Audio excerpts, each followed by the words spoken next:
सकती है। जी ऋतु जी।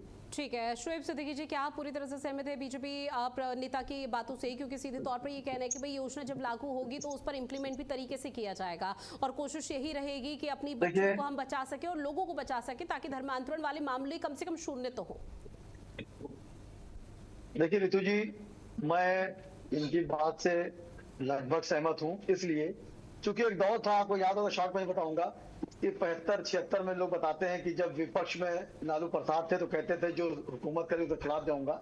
ये कदम अच्छा है, लेकिन देखिए होता क्या है ऋतु जी, जब दुनिया में औलाद आती है तो वो दो रिश्ते बना के लाती है। माँ से ननिहाल का रिश्ता चलता है, बाप ददियाल का रिश्ता चलता है, लेकिन एक दोस्ती का रिश्ता होता है वो खुद बनाता है। तो यहाँ पे बच्चे जब कॉलेजों में जाते हैं तो उनकी उम्र 25-26 साल हो चुकी होती है। तो यहाँ पर माँ बाप की भी जिम्मेदारी है, हमारी आपकी भी जिम्मेदारी है कि बच्चा किनके साथ पढ़ने जा रहा है, किनके साथ उठ रहा है, किनके साथ बैठ रहा है। कॉलेज तो दूर की बात है, यहाँ पे कॉलेजों में जाहिर सी बात है, मैं बार बार कह रहा, अननी बेन जो है, जो राजपाल सुखाते हैं, बहुत अच्छी लेडी है, मैं मिल भी चुका हूं कई बार, उन्हें अच्छा कदम उठाया है। लेकिन बात यहां पर आती है कि इसको जब फॉलो किया जाएगा तो किसी एक समुदाय को टारगेट ना किया जाए। जाहिर सी बात है कॉलेजों में जाके बच्चे बिगड़ते हैं, ये हकीकत तो दोहराया नहीं है, लेकिन इसमें कहीं ना कहीं जिम्मेदार हम आप भी हैं।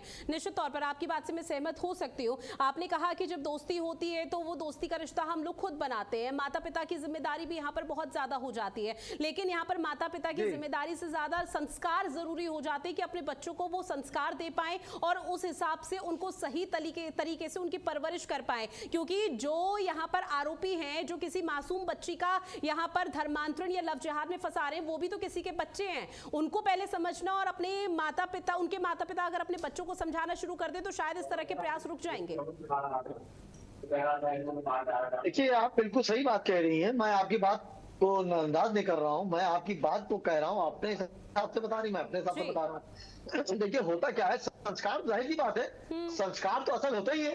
उस पर एक साहब ने मैंने बहुत पहले कहा था कि कभी इस तरह की बातें जब आए तो कभी किसी को इस तरह बातें ना करनी चाहिए, क्योंकि संस्कार असल होते हैं। मैंने हमेशा एक बात कही। जी मेरी आवाज आ रही है आपको? जी सर आ रही है, अपनी बात रखिए आप। जी जी जी जो सामने देखिए होता क्या है, कानून अच्छा बना, मैं इसका वेलकम करता हूँ, लेकिन जब ये लागू होगा तो इस पे जो है पक्षपात ना हो, बराबर से हो। और संस्कार तक की जहां तक की बात है तो हमने हमेशा कहा कि इस तरह के मामले जब आए तो मुख्यमंत्री को एक्टिव होना चाहिए, वो एक्टिव है भी, राज्यपाल का चूंकि ऑर्डर है वो एक्टिव है। लेकिन जिस कॉलेजों में खासकर पीजीआई को आपने दिया, बहुत बड़ा है, पूरी इंडिया मशहूर पीजीआई, केजीएम बगल में हमारे है, लेकिन जहां पर जब उसको लागू किया जाए तो हर समुदाय पर निगरानी रखी जाए, हर बच्चे पर निगरानी रखी जाए। जैसे कुछ कॉलेजों में लड़के लड़की अलग कर दिए जाते हैं, तो मैं मेडिकल लाइन में भी गुजारिश करूंगा मुख्यमंत्री जी से कि जो लड़के मेडिकल में है या लड़कियां मेडिकल में, उनके क्लासेस अलग कर दिए जाए। या लखनऊ मालूदा कॉलेज है, वहां 5वें क्लास में लड़के लड़की साथ पढ़ते हैं, लेकिन जैसे 6ठे में आते हैं लड़की लड़कों को अलग कर दिया जाता है। ये बहुत अच्छी बात है, तो मेरी भी गुजारिश रहेगी इस तरह के मामले रहे।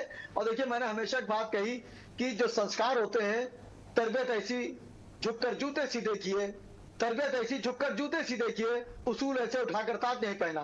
तो तरबियत और संस्कार एक चीज है, दोनों को लेकर चलना पड़ेगा। देखिए हमारे जहाँ से वजीर आला योग्य जाति तो गुजारिश रहेगी इसको आप लागू करें। बेहतर है शोएब सिद्दीकी जी। और आप सर कैसी बात कर रहे हैं, साल 2026 चल रहा है, 2026 में स्वतंत्र भारत में आप रह रहे हैं और आप यहाँ पर ये बात कर रहे हैं कि लड़के और लड़कियों की क्लासेस अलग अलग कर दी जाए। सर अभी भी ये मानसिकता है। मैंने एक कॉलेज जो एक कॉलेज अच्छा, उसका मैंने अच्छाई बताई। नहीं अच्छाई कहाँ से है सर? ये अभी साल 2026 में हम इस चीज का जिक्र कर रहे हैं कि लड़कों की क्लासेस अलग हो, लड़की की क्लासेस अलग हो, बकायदा ये समझाने के लिए कि लड़का कोई लड़की का धर्मांतरण या लव जिहाद में ना फंसाए, ये चीज हमें समझानी चाहिए। और हम सलाह, आप लोगों की तरफ से सलाह ये दी जा रही है कि अलग अलग क्लासेस कर दी जाए, ये इसका कोई औचित्य है क्या?